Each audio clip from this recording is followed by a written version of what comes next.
5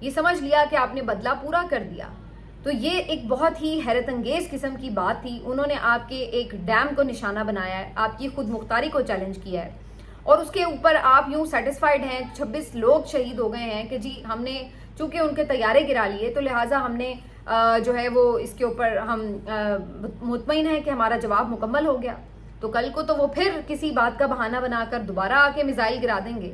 تو یہ تو ان کو ایک راستہ دکھا دیا جائے گا کہ جناب آپ ہمارے ملک کے اندر آ کے بھی میزائل مارتے جائیے, ہمیں کوئی پرابلم نہیں ہے, ہم بدلے میں 2-4 آپ کے طیارے گرائیں گے اور بار بار آپ کو در اندازی کا ایک موقع ملتا جائے گا.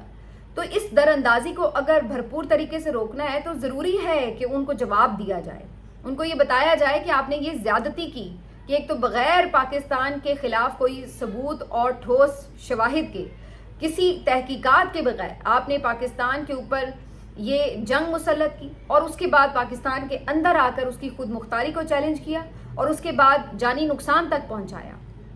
تو اس کا جواب جب تک نہیں دیا جائے گا تو ان کو تو یہ نیو نارمل بنا دیں گے وہ کہ وہی ٹھیک ہے, یہ تو کچھ نہیں کہتے, 2-4 اگر ایک آدھ کوئی جہاز پکڑا بھی جائے گا گر بھی جائے گا تو کوئی فرق نہیں پڑتا. تو یہ ایک بڑی سوچی سمجھی سی اور ایک عجیب سی سچویشن جو تھی وہ لگ رہی تھی. اور اس کے بعد خواجہ آصف صاحب سے پوچھا تو وہ بھی ڈھیلے ڈھالے اپنی باڈی لینگویج میں لگے ہوئے ہیں کہ ہاں جی جو ہے ہم دیکھ لیں گے, جو ہے ہم کارروائی کریں گے جو ہے, اور کوئی بات پلے نہیں پڑی. کہہ تو رہے تھے کہ کارروائی کریں گے, ہم نے تو پورا اختیار دے دیا ہے. تو کیا یہ ابھی کوئی انہی حملوں کے تناظر میں جواب دینا ہے یا آگے مستقبل کے لیے کوئی پورا اختیار دے دیا, یہ بات سمجھ میں نہیں آئی. اور اس کے بعد پھر مسلسل ہم نے جو شہباز شریف صاحب کی سپیچ دیکھی اس میں بھی ہمیں کوئی ایسا تاثر نہیں ملا کہ جس میں یہ بتایا گیا ہو کہ بھارت سے کوئی بدلہ لینا ہے.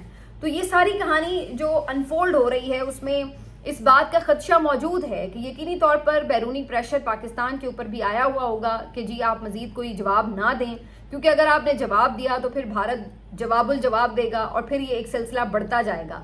تو خطہ پورا جنگ کی لپیٹ میں بھی جائے گا, جانی نقصان بھی ہوگا, مالی نقصان بھی ہوگا. تو اس سے بہتر ہے کہ تحمل اور برداشت کا مظاہرہ کیا جائے. تو اس کے اوپر جو ہے یہ ایک خبر آلریڈی منڈلا رہی تھی کہ بظاہر ایسا لگتا ہے کہ امریکہ یا اور ممالک کی طرف سے بھی فون آئے ہیں, ان کو یہ کنونس کیا گیا ہے. آج حامد میر صاحب نے بھی جیو پر تبصرہ کرتے ہوئے یہ بات کہی کہ جو آپ کا دشمن ہے وہ تو کسی قانون کو نہیں مانتا, اور جو آپ کا دشمن ہے وہ تو آپ کی جو خود مختاری ہے, جو انٹرنیشنل بارڈر ہے, اس کی رسپیکٹ بھی نہیں کرتا, صرف اس لیے کہ وہ انڈیا جو ہے وہ اسرائیل کا یار ہے اور وہ جیسے چاہے جس کو چاہے نشانہ بناتا پھرتا ہے, بلی کا ایک کردار ادا کرتا ہے. لیکن یہ سمجھ نہیں آ رہی کہ پاکستان کی اپروچ اتنی ڈیفینسو کیوں ہے, کسی کے کہنے پر آپ کیوں محتاط ہو گئے ہیں. یہ ان کا جملہ بڑا معنی خیز تھا, جس سے یہ اندازہ ہو رہا ہے کہ بین الاقوامی طاقتوں نے کچھ نہ کچھ اپنا اثر و رسوخ استعمال کرتے ہوئے پاکستان کو اس بات پہ کنونس کیا ہے کہ وہ جواب نہ دیں. لیکن اگر واقعی ایسا ہے اور پاکستان کوئی جواب نہیں دینے جا رہا تو اس نے عوام کو بہت مایوس کیا ہے, کیونکہ اس کے بعد سے آنورڈز ایک تو اس سے سارے معاملے سے پہلے آلریڈی جو ملٹری ٹرائلز کا فیصلہ آیا اس نے ایک دم ڈس اپوائنٹ بھی کیا اور قوم میں ایک ڈویژن نظر آئی. سب پھر سے اس بات کے اوپر سوچنے پہ مجبور ہو گئے کہ ہم ان کے پیچھے کھڑے ہوتے ہیں اور یہ پھر سے وار کر دیتے ہیں, اور ایسے دن وار کر دیتے ہیں کہ جس دن انسان سوچتا ہے نہیں ہے کہ یار اس وقت تو قومی یکجہتی کی ضرورت ہے, اور اس دن آ کے جناب سپریم کورٹ فیصلہ دے رہی ہے کہ ہم ملٹری ٹرائلز کریں گے سویلینز کا. یعنی آج بھی ایسا محسوس ہو رہا ہے کہ جو نمبر 1 دشمن ہے آپ کے لیے وہ اپنے سویلینز ہیں, جنہوں نے ایک احتجاج کیا اور انہوں نے ایک سیاسی کارکن ہوتے ہوئے آپ کے ہتھے بھی لگ گئے, کوئی انہوں نے آپ کو مارا نہیں, کوئی خدا نخواستہ کوئی فوجی شہید نہیں ہوا, اور ان کے اوپر اتنے سخت ٹرائلز ہوئے اور غیر منصفانہ ٹرائلز ہوئے. کہیں دنیا میں اب سویلینز کے اس طرح سے ملٹری ٹرائلز کی اجازت نہیں ہے. تو پاکستان کوئی دنیا سے الگ ملک ہے کہ یہاں پر کوئی انوکھے قانون ہوں گے. یہاں پر بہت سے لوگ یہ بات کرتے ہیں کہ جی پہلے بھی یہ قانون موجود تھا اور عمران خان کے دور میں بھی یہ فوجی عدالتوں میں لوگوں کے ٹرائلز ہوئے, لیکن وہ سیاسی کارکن نہیں تھے. آپ کیسے اس بات کو جسٹیفائی کر سکتے ہیں کہ دہشت گردوں کا ملٹری ٹرائل ہونا اور سیاسی کارکنوں کا ملٹری ٹرائل ہونا یہ کوئی ایک برابر بات ہے؟ دہشت گرد جنہوں نے معصوم بچوں کو شہید کیا ہو, جنہوں نے معصوم لوگوں کے اوپر آ کر حملے کیے ہوں, وہ اور ایک عام کارکن سیاسی جو کہ کسی ایک وجہ سے اپنے احتجاج کے لیے باہر نکلا ہو, کیا ان کو اور ان کو آپ ایک پلڑے میں رکھیں گے؟ کیا یہ جو 9 مئی کو لوگ آئے تھے ان کے ہاتھ میں بندوقیں تھیں؟ کیا راکٹ لانچر تھے؟ کیا یہ خودکش جیکٹس پہنے ہوئے تھے؟ کیا انہوں نے کوئی فوجیوں کو جا کے